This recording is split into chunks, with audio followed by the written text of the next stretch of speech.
Today in the Woods on the Why I Teach series, I want to highlight a teacher who literally helped me talk. Most of them will tell me that they always enjoyed coming to my class. That's something that I always hear from them. If they were not in my class, but they saw me in the school, usually the first thing they'll tell me is, "You look the same as you did when I was in school." And I'll tell them, that, well, I've put on lots of more years, but I'm glad, but they always recognize me. I can't always know who they are, so I always tell them that, well, when you were in school, you were little, and now you've grown up and changed. Many of them I can still recognize something about them, but everyone who was in school when I was teaching, they all recognize me. Today in the Woods! In first and second grade, Miss Gloria Crank was my speech teacher.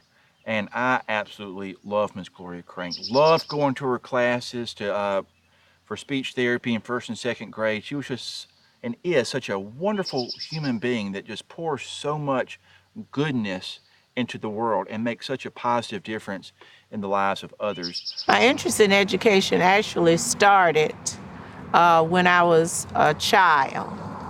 I used to play school with my siblings every day in the backyard.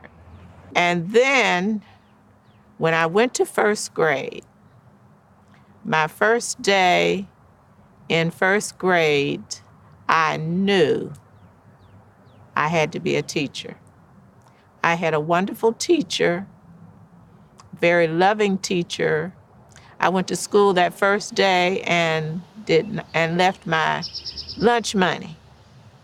And instead of calling my mother to bring me some, she gave me the money to eat lunch that day. And when I went home that day, I knew that that was what I wanted to do for the rest of my life. I was so passionate about my job and about the students until I felt like I was bringing a lot of their problems home with me. And I wanted to change their lives for the better. Um, I wanted to be able to, many of them were underprivileged, so I wanted to be able to take them and take them places, show them things, and help them learn more about the world around them. I was at that time working on my master's in speech pathology. And for 44 years, that's what I did. 2 years in special education, and then 44 years in speech pathology. And then also in the evenings, I taught adult education. And as I was growing up, there were people in the community who took an interest in us. I was in Girl Scouting, I was in a girls' club, I was involved in my church. And so there were lots of adults who put their time in with me and my family. And so I think that's what prompted me to be able to want to give back. And actually, and when I graduated from high school, because I went to an all black school all 12 years. I went to Finley. I went to York Road Elementary, and then when I graduated from there, went to to Finley Junior High, and then on to Finley Senior High.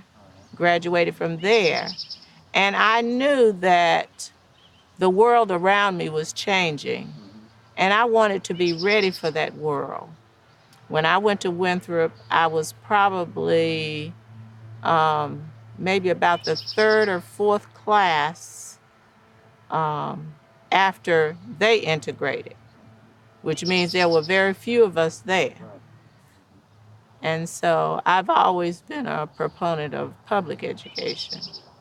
Um, those who are able to send their children to private schools, it's wonderful. But then when you really think about it, I think public education is actually better because it will get you ready for the world that we live in. I think some of the problems with parents who maybe don't have the education that they need and they're not able to help their children. I think that's one of the biggest challenges that we have. We need more parent involvement. Um, we need more programs to be able to help the children keep up with academic skills that they need because many of them are not getting it at home. Well, I think being able to invest in public education will definitely help those people who otherwise wouldn't be able to receive a lot of the things that they will need in life. I always used games. I use games a lot of times to help the children be interested in wanting to learn and to change their behavior because they were so interested in playing the game sometimes until they didn't realize that they were actually learning. Um, at some point, and a lot of times, just in talking with a student, I can pretty much diagnose maybe what kinds of problems there are, even before I do any actual testing. Being able to make a difference in their lives, to see the improvement that they were making in the schools, in the classes. That's a positive thing. And now when I see students in the community, and know that they recognize you, they acknowledge who you are, will thank you for what you did to help them. Those kinds of things just means the world to me. One of my favorite stories that's also appropriate for being honored on Today in the Woods is it was a beautiful day in May or early spring, and we went to her class. She said, "You know what? It is just too pretty to be inside today.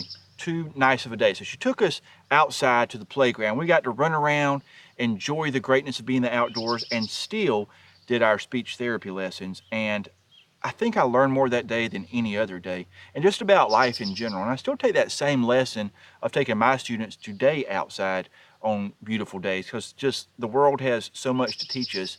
Uh, you can learn so much from a sunrise. You can learn so much from a beautiful spring day that it's just great to be outdoors on days like that. So Miss Gloria Crank's one of my all-time favorite individuals. It's a day in the woods.